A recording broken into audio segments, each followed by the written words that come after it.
अध्याय 5.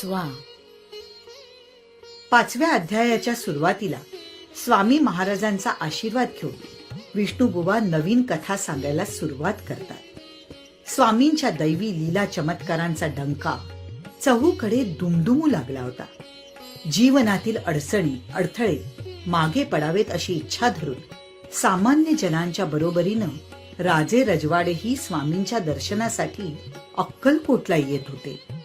सश्रद्ध मनाने येणाऱ्यांना स्वामी तोंड भरून आशीर्वाद देत होते. महाराजांची कीर्ती आणि महती बडोद्याचे सिंहासनाधिपती मल्हारराव राजांपर्यंत पोहोचली. स्वतः स्वामी भेटीसाठी अक्कलकोटला येण्याऐवजी राजांनी स्वामींनाच बडोद्याला नेण्याचा घाट घातला. दिवाण सरदार मानकर यांच्या सभेत मल्हारराव गर्वानं म्हणाले, कोणी जाऊनी अक्कलकोटासी येथे आणील स्वामीसी, तरी आम्ही तयासी इनाम देऊ बहुत.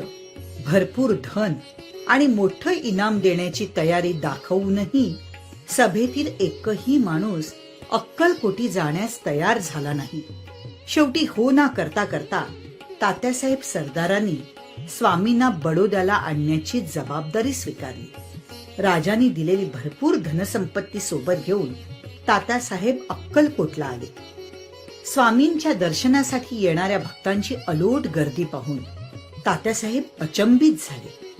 स्वामी महाराजांना बडोद्यास नेण्यासाठी तात्यासाहेबांनी अनेक स्वामी भक्तांना सोन्या नाण्याचं आमिष दाखवलं, पण त्याचा काहीही उपयोग झाला नाही.